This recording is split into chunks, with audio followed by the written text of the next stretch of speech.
Olá a todos. Estamos mais uma vez aqui para estudar a palavra do Senhor. Nesses tempos de Páscoa, nós conversamos muito a respeito dos rituais antigos, o Antigo Testamento, o ritual novo a partir da Santa Ceia do Senhor Jesus. Mas eu quero falar sobre a Trindade. Deus é um só e ele subsiste em três formas: Pai, Filho e Espírito Santo. O Pai é o Criador de todas as coisas, junto com o Filho e junto com o Espírito Santo. O Pai é o idealizador da justificação eterna, foi aquele que criou a possibilidade humana de ser salva e determinou o caminho. E ele mesmo se fez filho para percorrer esse caminho até a cruz, a morte. E depois, agora, como Espírito Santo, ele também nos ensina, nos leva ao conhecimento do pecado, à consciência pesada pelo pecado e nos aponta a cruz, o sofrimento que deveria ter sido nosso, e também nos aponta a salvação, a misericórdia, o amor do Pai. Cristo, antes da criação do mundo, já vimos há poucas postagens atrás, nós vimos que Cristo, o sangue de Cristo já era conhecido, a eficácia do sangue de Cristo, de acordo com o apóstolo Pedro, já era conhecida antes da fundação do mundo. Mas Deus não poderia ter feito assim e tudo se resolvido? Deus não poderia, no momento em que Adão e Eva pecaram, Deus não poderia ter, no estalar de dedos, feito com que os dois morressem e tivesse começado a história do mundo inteirinha, tudo de novo, só que de uma maneira perfeita, sem para que ninguém errasse? Poderia, mas não quis. Poderia, mas não quis. Não quis porque Deus, dentro do seu amor por nós, ele quer ter um relacionamento de pai e filho. Não Deus apenas sendo o Criador e nós a criatura. Deus sendo o oleiro e nós o boneco de barro. Por isso que ele soprou nas narinas de Adão o fôlego da vida. E quando chega a Páscoa é muito bom pensar e meditar a respeito de quem é Jesus. Jesus não é meramente o Filho de Deus.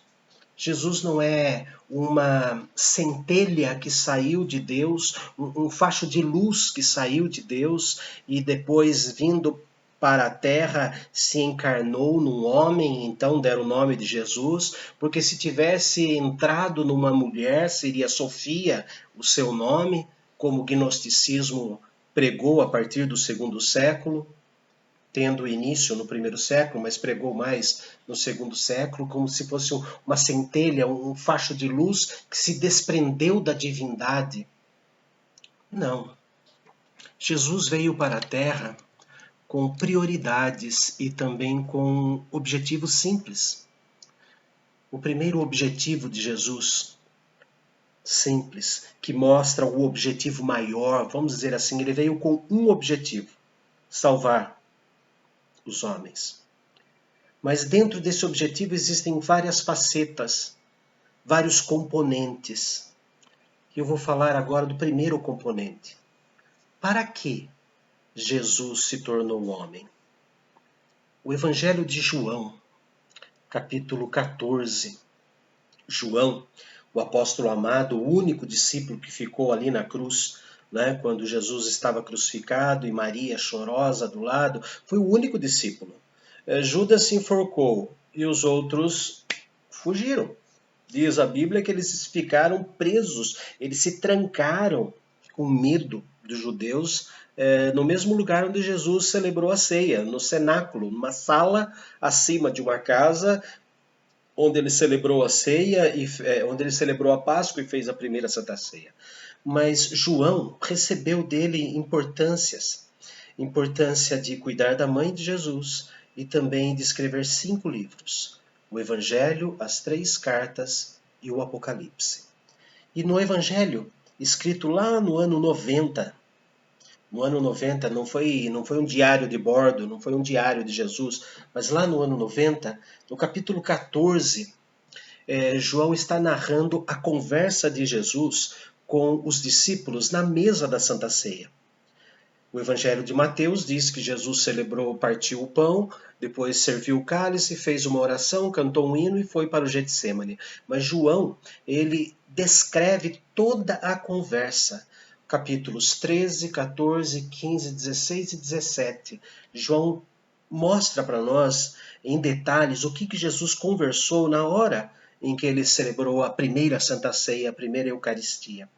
E lá no capítulo 14, versículo de número 9, Felipe, no versículo 8, diz assim: replicou-lhe Felipe, Senhor, mostra-nos o Pai, e isso nos basta. Felipe, um dos apóstolos, disse: eu quero ver Deus Pai. Eu quero ver Deus Pai. E isso basta para nós, não queremos ver mais nada nesse mundo. Veja a resposta de Jesus no versículo de número 9. Disse-lhe Jesus: Felipe, há tanto tempo estou convosco e não me tens conhecido? Quem me vê a mim, vê o Pai. Como dizes tu, mostra-nos o Pai? O próprio Senhor Jesus defende que Ele é o Pai da Trindade. Deus Pai, Filho e Espírito Santo. Jesus dizendo: eu sou o Pai. Depois, lá no capítulo 17, ele fala que eu e o Pai somos um.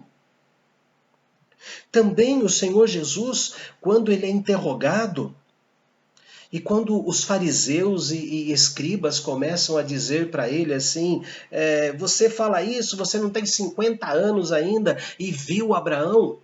Ele disse: antes que Abraão existisse, eu sou. Eu sou. Foi assim que Deus se mostrou a Moisés. Eu sou o que sou.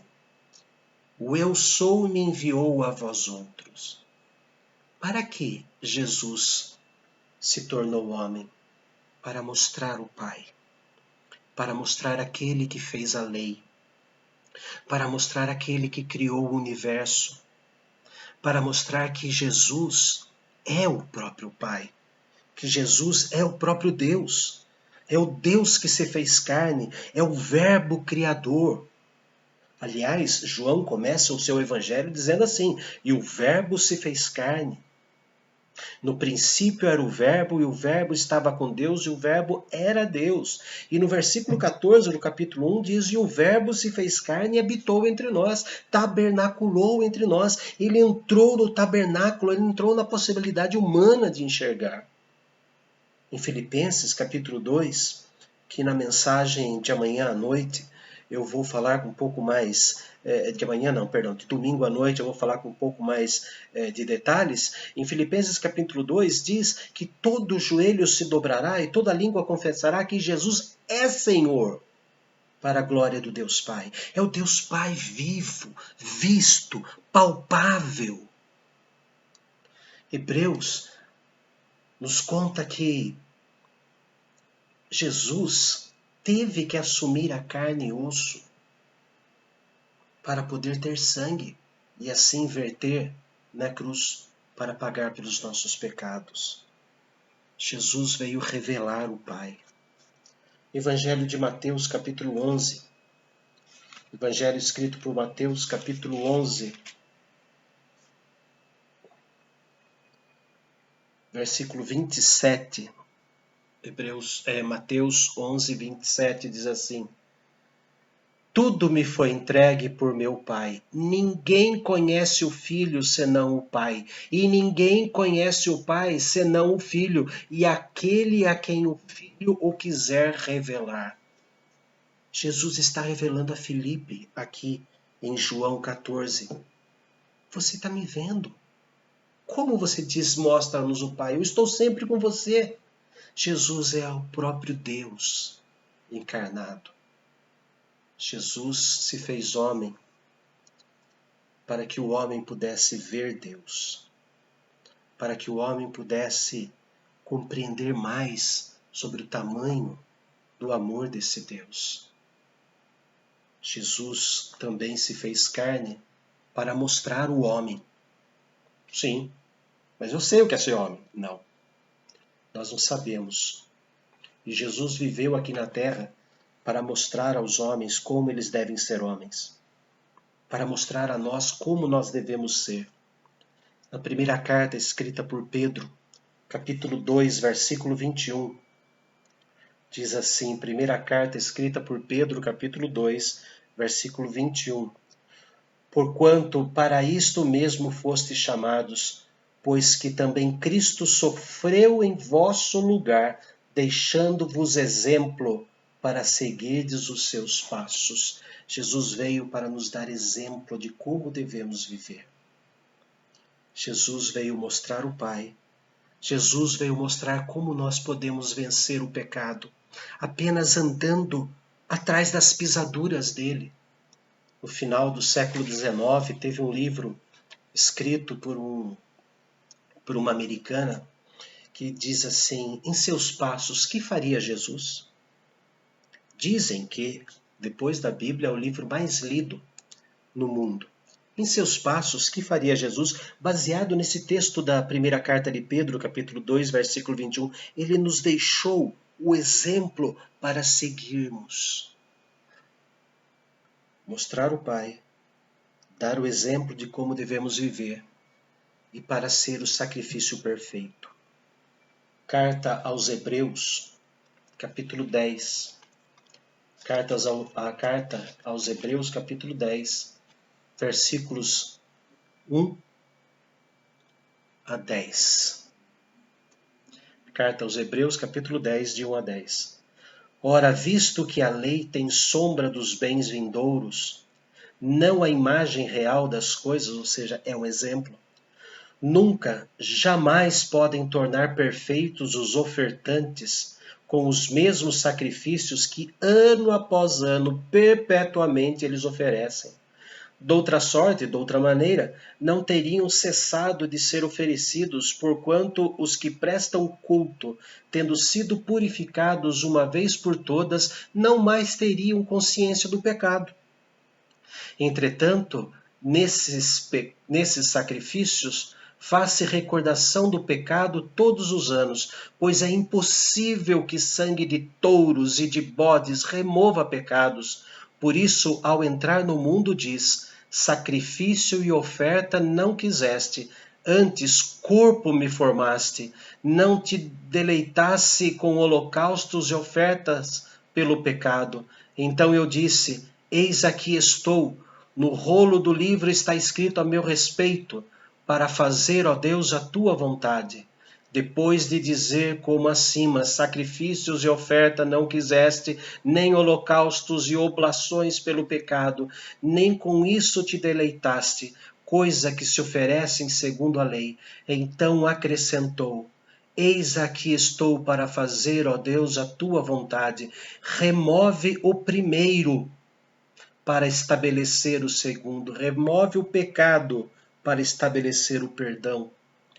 Nessa vontade é que temos sido santificados, mediante a oferta do corpo de Jesus Cristo, uma vez por todas. Eu vou continuar o texto. Versículo 11.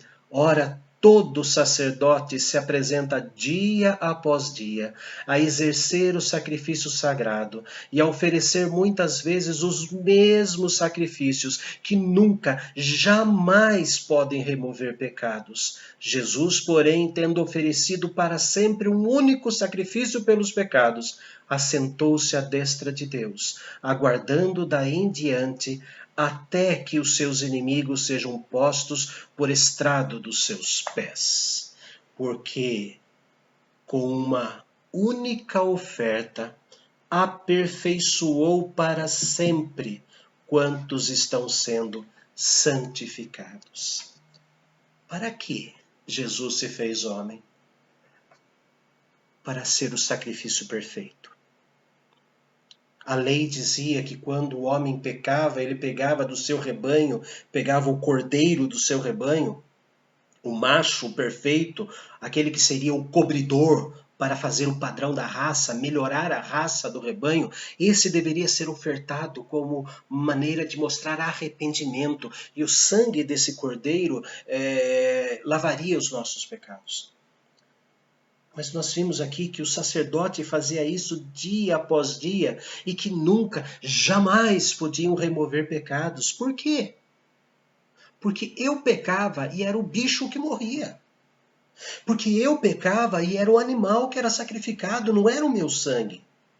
Eu pecava e depois eu ia lá no meio de Jerusalém e comprava na porta do templo, do rebanho dos sacerdotes.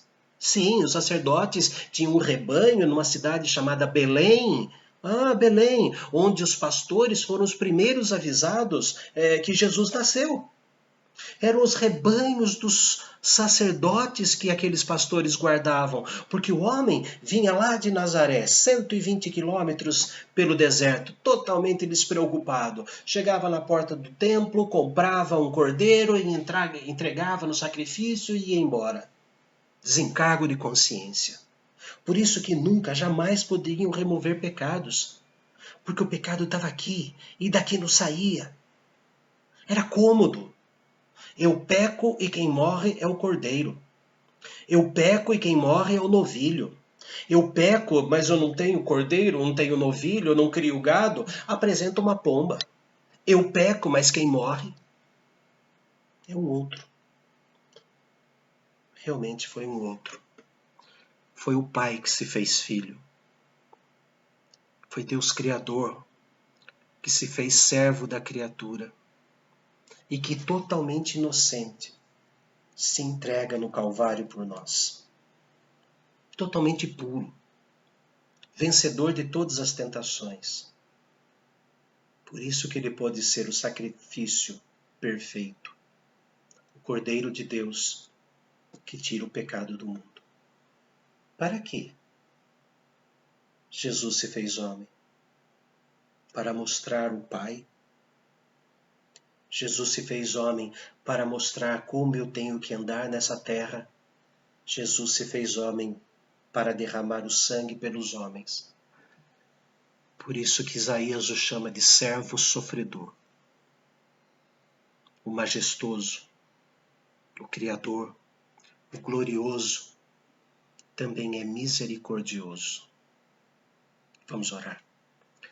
Engrandecemos teu bendito nome, Senhor amado, porque podemos entender que o Senhor se mostrou de forma corpórea em Cristo Jesus. Que o Senhor mostrou a humildade do teu amor, embora nós, pecadores, não merecíamos absolutamente nada. Queremos engrandecer-te, Senhor, porque o Senhor se fez Jesus, se fez Cristo por nós. Revelou-nos o teu amor de forma concreta, palpável. Queremos agradecer, ó Deus, porque o Senhor deixou em Cristo Jesus as pegadas que devemos seguir, os passos que devemos dar em todas as áreas da nossa vida. Queremos engrandecê-lo, Senhor, porque o Senhor é o sacrifício perfeito por nós. Porque se nós morrêssemos pagando pelos nossos pecados, nós não iríamos viver o perdão, porque estaríamos mortos. Mas o Senhor, justo e bom, e que aponta o caminho aos pecadores, como diz o Salmo, o Senhor se fez maldito em nosso lugar. Louvado seja o teu nome para todos sempre, ó Pai. É o que nós oramos em nome de Jesus. Amém. Que a certeza absoluta de Cristo, Pai que se fez carne e habitou entre nós, dê alegria de viver a cada um de vocês. Um abraço.